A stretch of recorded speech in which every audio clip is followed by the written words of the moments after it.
विनम्र किसान का बेटा था वो दृढ़ता का भंडार।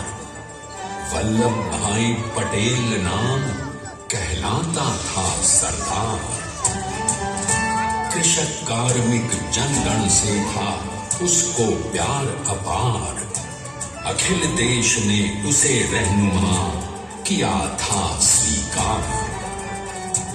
गांधी बापू का शिष्य, सत्य अहिंसा का अवतार, किंतु एक भारत करने को धर लेता हथियार। लौह पुरुष संबोधन था वो लोहे की दीवार। तेज पुंज तुम, शक्ति पीठ तुम, बल का सागर अपरंपार। ऋणी देश का नम्र नमन, तुम स्वीकारो सम्मान।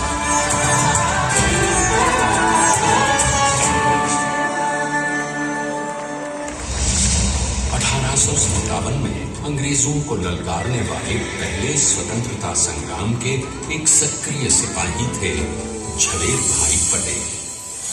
करमसद गांव के इस बहादुर देशभक्त किसान और उनकी पत्नी लाडबाई के 5 बेटों और 1 बेटी में से चौथे पुत्र थे वल्लभ भाई। बालक वल्लभ ने करमसद के बाद नडियाद से अपनी हाई स्कूल की शिक्षा पूरी की। फिर 13 साल की उम्र में उनकी शादी भी हो गई छोटी सी झवेर बाई से। 2 बच्चों, बेटी मणि बहन और बेटे डाया भाई को जन्म देने के बाद झवेर बाई असमय ही चल बसी। सदी बदलने और 20वीं सदी आने पर उनका जीवन भी एक चमत्कार की तरह बदला। लीडर का इम्तिहान पास करके वो वकालत करने लगे। पहले गोधरा, फिर आणंद और उसके बाद अहमदाबाद में। मगर जल्द ही वकालत छोड़कर वो बैरिस्टर बनने की इच्छा से इंग्लैंड चले गए। लंदन में बैरिस्ट्री में अव्वल आने और वजीफा जीतने वाले वो अनोखे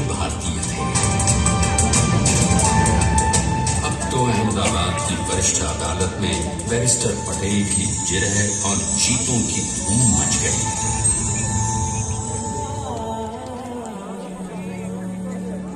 तभी एक युग पुरुष ने वल्लभ भाई के जीवन की धारा ही बदल दी। दक्षिण अफ्रीका में सत्याग्रह के अहिंसक अस्त्र से गोरे शासकों को सबक सिखाकर भारत वापस आए बैरिस्टर मोहनदास करमचंद गांधी से मिलकर वल्लभ भाई ने अपने कुछ वर्षों से सीखे विदेशी व्यवहार और संस्कार हमेशा के लिए त्याग दिए और अब वो अपने खेड़ा के किसानों को हक दिलाने के लिए बापू के साथ आंदोलन में कूद पड़े। अब उनके पैरों में जूते नहीं, गांवों की धूल थी। हृदय में भारत भूमि की शस्य श्यामला धरती, मन में थे गांधी और मस्तिष्क में एक नए स्वतंत्र भारत का सपना।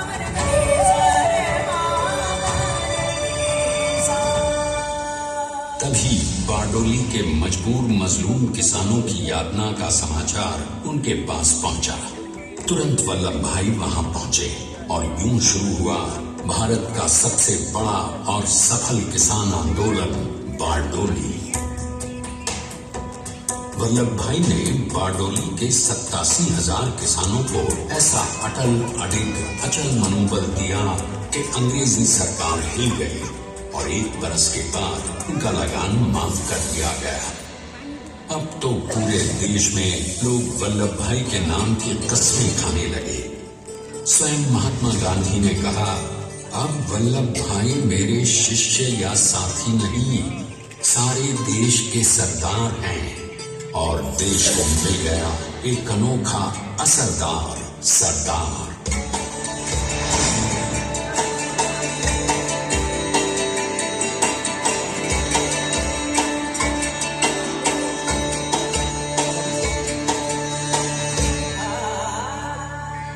सरदार पटेल के नाम और देशभक्ति से अंग्रेज डर कर कांपने लगे।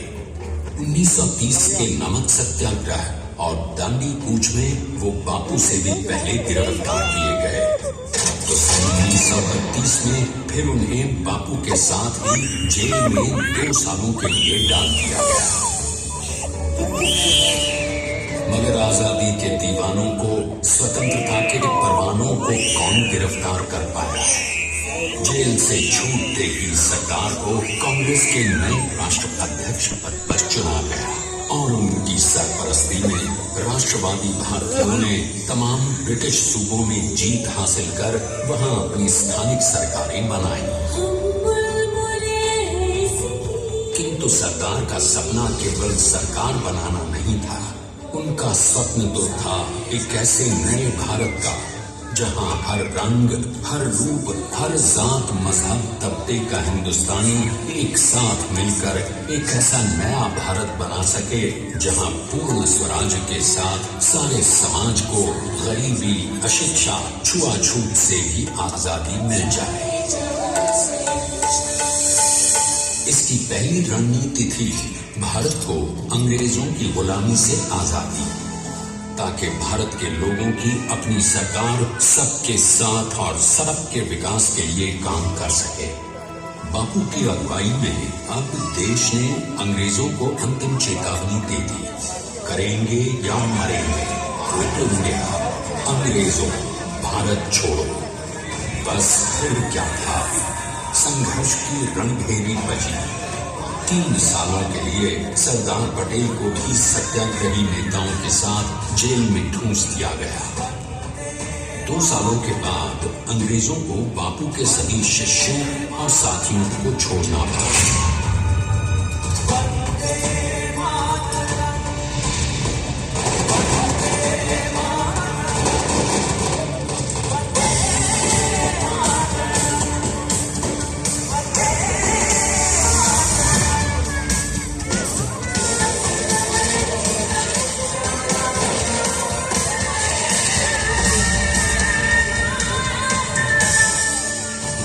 स्वतंत्रता के स्वप्न के सच होने के साथ अब सरदार पर कई एक नई जिम्मेदारियां थीं। आने वाली आजादी की तैयारी और और एक नए भारत के लिए नए लोकतांत्रिक संविधान की संरचना। जैसा उनके साथी ने खुद कहा था, सरदार ने ही छैनी हथौड़ी लेकर एक नए भारत को उकेरा है।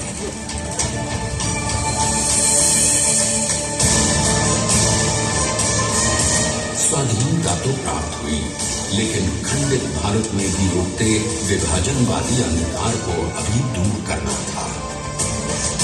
जब देश के खंड खंड होने का भय उत्पन्न होने लगा, तो सरदार ने निर्भय होकर खुद अपनी केंद्र सरकार और साथियों को भी चुनौती दे डाली और जम्मू कश्मीर को बचाने के लिए सारे देश का आकाश वायुयानों से भर गया।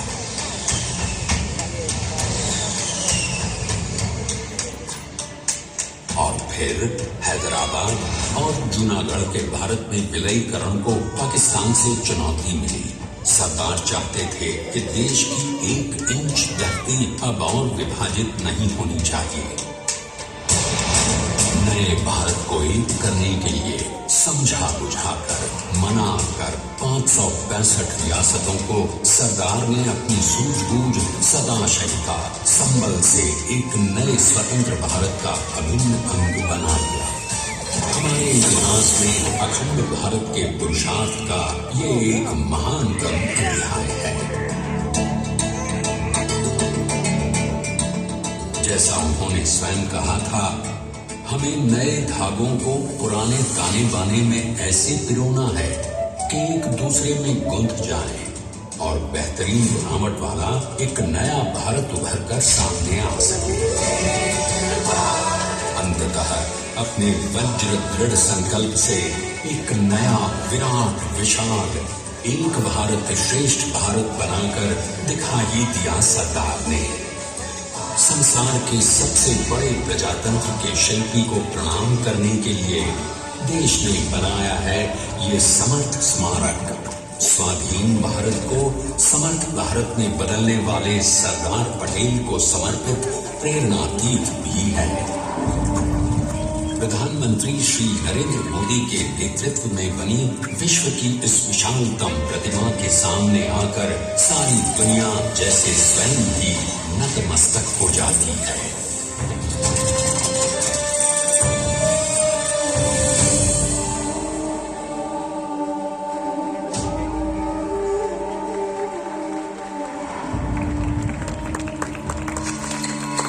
देश को बना गया वो अमित अटल, हरा सका उसे न कोई शत्रु दल। चट्टान के समान सा पुरुष प्रबल, देश का सम्मान है, पटेल तो स्वदेश का सम्मान है, पटेल तो स्वदेश का सम्मान है, पटेल तो स्वदेश का सम्मान है।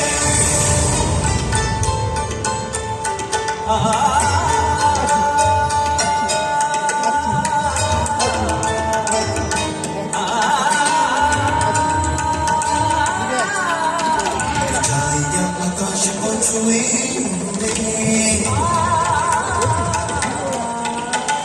गहराइयों समुद्र की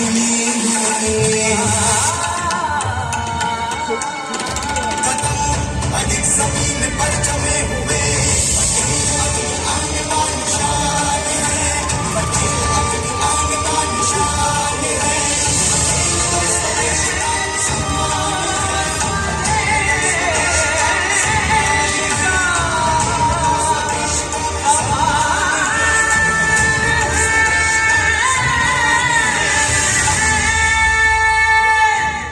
देखते हैं कि अपने लौह पुरुष को श्रद्धांजलि देती 182 मीटर ऊंची विश्व की सबसे विशालकाय प्रतिमा का निर्माण कैसे हुआ।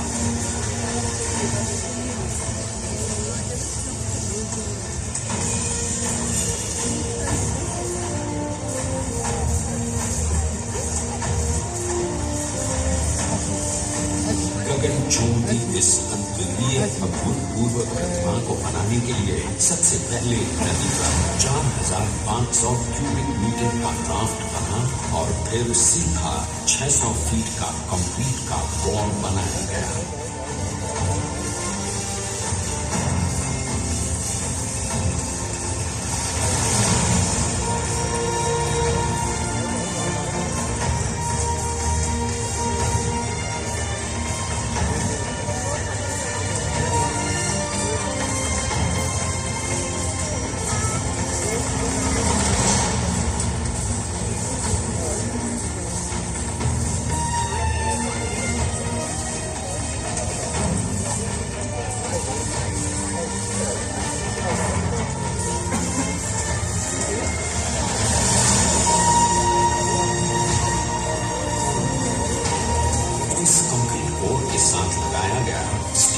framework.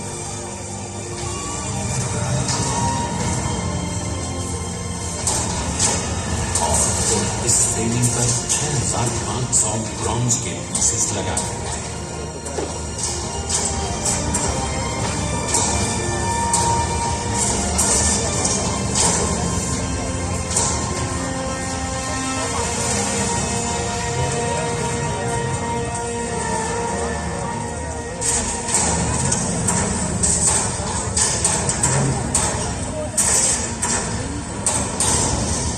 सोचिए कि 182 मीटर ऊंचे इस भव्याति भव्य स्मारक के निर्माण में कितना सामान और मेहनत लगी है।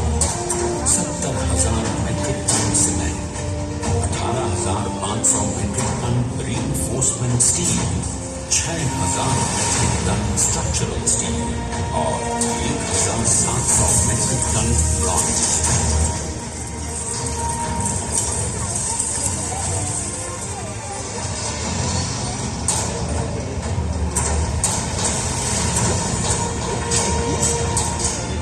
स्टैच्यू ऑफ यूनिटी आज एक वर्ल्ड आइकॉन है और इसे मुमकिन बनाने में एक सेकंड भी ब्रेक लिए बिना देश भर की टीम्स ने 24/7 काम किया। 250 से ज्यादा इंजीनियर्स, 4,500 से ज्यादा स्किल फोर्स और 3 लाख मानव दिन। हम गर्व से कह सकते हैं कि कुल मिलाकर स्टैच्यू ऑफ यूनिटी के निर्माण में 95% माल सामान, मजदूर, इंजीनियर्स और एक्सपर्ट्स थे भारतीय। जानते हैं कि 182 मीटर ऊंची इस भव्य प्रतिमा को बनाने में कितना समय लगा? डिजाइन के लिए 12 महीने और निर्माण के लिए 34 महीने, यानी कुल मिलाकर केवल 46 महीने।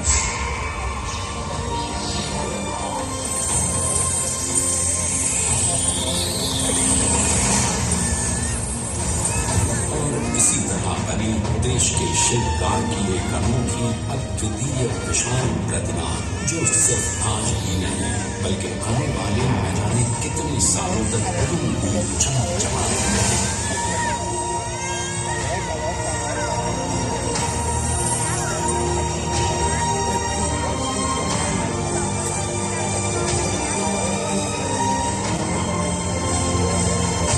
महीनों तक लगातार बिना रुके एकजुट होकर न जाने कितनों ने परिश्रम किया और उनका साथ दिया भारत की 125 करोड़ जनता ने। और तभी मुमकिन हो पाया एक ऐतिहासिक निर्माण जो आज कहलाता है भारत की नई पहचान। स्टैच्यू ऑफ यूनिटी, विश्व की सबसे ऊंची प्रतिमा।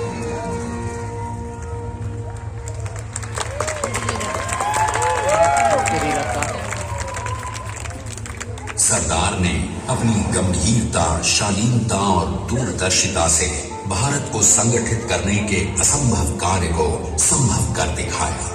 आइए आज हम सब उन्हीं की महिमा में विश्व के सामने एक उदाहरण रखें, क्योंकि ये ही भारत को श्रेष्ठता के मार्ग पर ले जाएगा।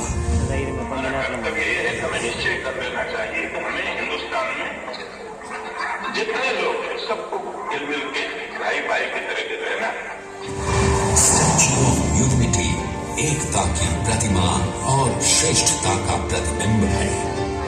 एक पहल है इस अखंड भारत को श्रेष्ठ भारत बनाने के सपने को पूरा करने के लिए।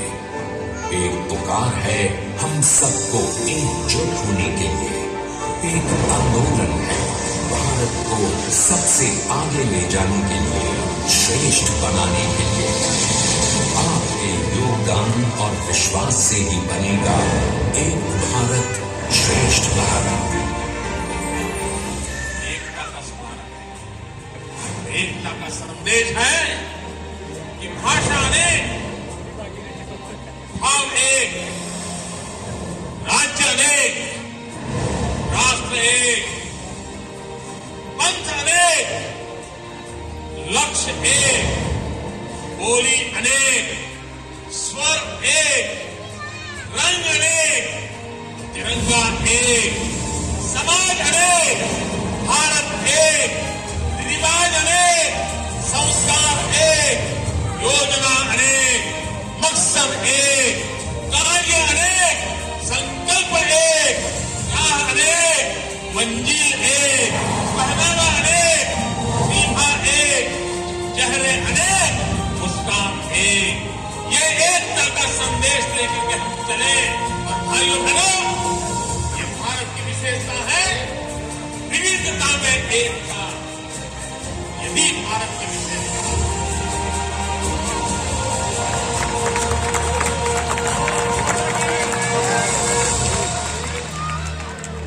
इज्जत है यार।